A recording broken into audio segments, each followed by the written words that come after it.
So hello and welcome to the versatile comedian.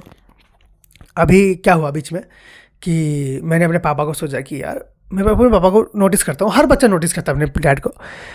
तो मैंने से पापा को देखा। अब हमारे इंडियन पापा का क्या होता है ना कि एक तो या तो गमछा, धोती और नॉर्मल सा कुछ भी नीचे से हल्का सा पहन लिया, ऊपर कोई गंजी पहन के बैठे हुए हैं आराम से। कभी कभी गंजी खोल दिया, बड़ा सा पेट है उसी को बैठ पकड़ के बैठे हुए हैं। ना एक्सरसाइज हो पा रही है, ना जिम जा रहे हैं, ना हेल्दी फूड खा रहे हैं। हेल्दी फूड तो बिल्कुल नहीं खाना, बस बीच बीच में कह रहे हैं मैं उससे पतला हूँ। इंडियन पेरेंट्स का यही है। मेरे पापा अपने से पतले बंदों को नहीं देखते, वो देखते हैं कि मुझसे कौन मोटा है और मैं उससे कितना पतला हूँ, जो कि हम लोग भी शायद कर ही लेते हैं।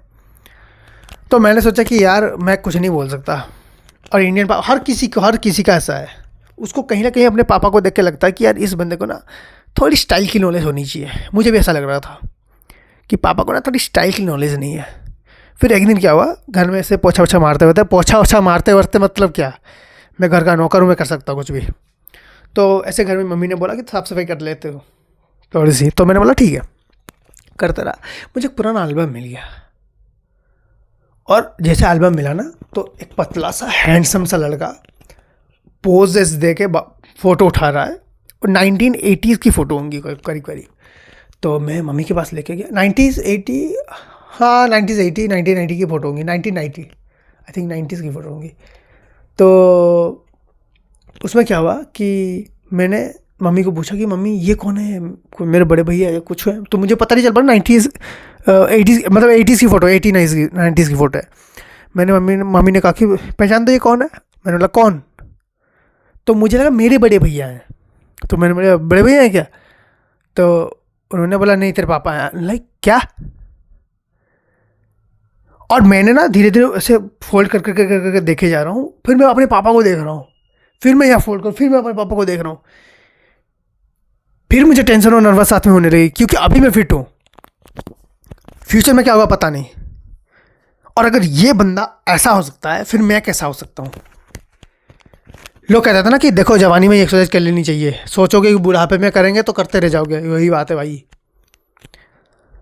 मतलब हम लोग सोच रहे हैं कि कल से कर लेंगे, कल से। मैं देखो कल से आता नहीं है।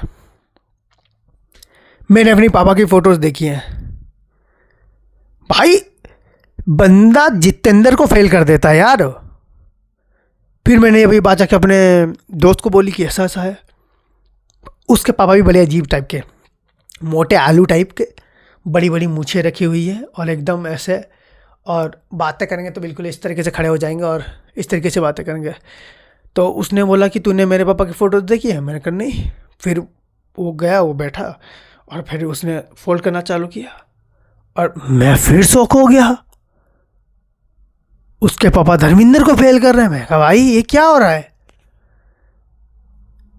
और ज़्यादातर आप लोग मानोगे हमारे पापा 80s 90s में हमसे अच्छे दिख रहे हैं। मतलब हम अभी जितने जैसे दिखते हैं ना फोटोज़ में, अच्छे तरह से क्लिक कर दें, ड्रेसअप में आ जाएं, उससे ज़्यादा अच्छे दिख रहे हैं वो लोग। मुझे टेंशन हो गया इस बात में कि मैं, अगर ये बंदा ऐसा होगा तो मैं भी कल को ऐसा ही तो बनूंगा, उन्हीं का तो बेटा हूं मैं। अब मेरा दोस्त बोला यही तो बात मुझे समझाना चाहता हूँ, हम लोग भी ऐसा ही बन जाएंगे एक दिन। और जब मैं अपने पापा का गमछा देखता हूँ ना, सोचता हूँ ऐसा ही बन जाएंगे हम देंगे एक दिन। और तुम लोग सोचोगे कि नहीं यार हम लोग बड़ा चेंज कर लेंगे। पता है बचपन में क्या होता है, चाय पीते हैं ना सब कोई, मैं भी चाय पीता था, नॉर्मली ऐसे करके पीता था। लेकिन मेरे पापा मम्मी जैसे बड़े बड़े जितने भी मैंने अंकल देखे हैं, मम्मी को तो नहीं देखा लेकिन जितने भी बड़े बड़े अंकल देखे उनका ऐसा था। तो ये कहने की क्या ज़रूरत है, चाय पियो ना चुपचाप, ये क्या होता है। अब मैं एक्सप्लेन कर सकता हूँ क्या होता है। अगर कोई नहीं जानता है, मेरे हिसाब से सब जानते होंगे, बट नहीं जानता है तो ऐसे होता है ना कि चाय आपने पी ली, अब पूरा स्ट्रेस भरा हुआ दिमाग में, और आपने वो स्ट्रेस उतरता है भाई। मैं मजाक नहीं कर रहा। अगर अभी मुझे कोई बोले ना कि एग्ज़ाम से पहले क्या करना चाहिए, पहले मैं कैसा था कि एग्ज़ाम से पहले और 5 मिनट पढ़ना चाहूँगा। मैंने कहा मुझे 5 मिनट आराम से चाय पीने दो, मेरा इसके बाद एग्ज़ाम है। एग्ज़ाम स्ट्रेस रिलीज़ कर देता है यार, बिल्कुल चाय ने जितना स्ट्रेस उतारा है ना, कोई भी चीज़ नहीं। इंडिया में अंकल्स को स्ट्रेस नहीं हो रहा, वो सिर्फ हो सकता दिखा रहे हैं कि जल्दी में है या इस बात का टेंशन है। ऐसा है, वेस्ट में लोग मेडिसिन खा, हमारे चाय पी रहे बंदे। तुमने सबसे ज़्यादा चाय पीते हुए किसको देखा? इंजीनियरिंग स्टूडेंट्स को, वो सबसे ज़्यादा चाय पीते हैं। एक चाय एक सुट्टा, बस हो गया भाई, पूरा ब्रेन रिबूट हो जाता है उनका, वो रीसेट हो जाते हैं वापस। तो ऐसा ही हुआ। अब मैंने और मेरे दोस्त ने बोला है कि हम लोग दोनों एक्सरसाइज करेंगे और अपने पापाओं को भी करवाएंगे। अब ना उसके पापा मान रहे ना मेरे पापा मान रहे। उनकी 90s की हम सोच रहे हैं कि इनको फिर से वो 90 वाले फॉर्म में लेके आएंगे जैसे दिखते थे। तो मेरे पापा ने इधर बुलाया मुझे, इधर आ। क्या हुआ? देख बेटा, हमने जितना कर रहा था कर लिया, हमने जितना था देखना था देख लिया। अगर तुझे लगता कि तू ऐसा नहीं बन रहा, तो अंदर नहीं लानी है तेरे को, तो एक काम कर, दौड़ा कर, एक्सरसाइज कर, मेडिटेशन कर। आजकल जो भी ये चीज़ें आ रही ना, इसको यूज़ कर, फिट रहे। हम अपने टाइम में फिट नहीं रह पाए क्योंकि उस टाइम में ऐसा फिटनेस का कुछ था ही नहीं। हम लोगों ने अपनी लाइफ इंजॉय करी है। तो हम लोग सोचा कि ठीक है, अगले दिन से हम लोग एक्सरसाइज करने जाएंगे। और अगले दिन हम लोग एक्सरसाइज करने गए। इतनी मेहनत कराई उस जिम वाले ने हमसे। तो मेरा दोस्त मेरे को आके बोलता है कि भाई कल से एक्सरसाइज बंद। मैंने बोला ठीक है, कल से हम लाइफ को एंजॉय करेंगे। So thank you so much for watching this video.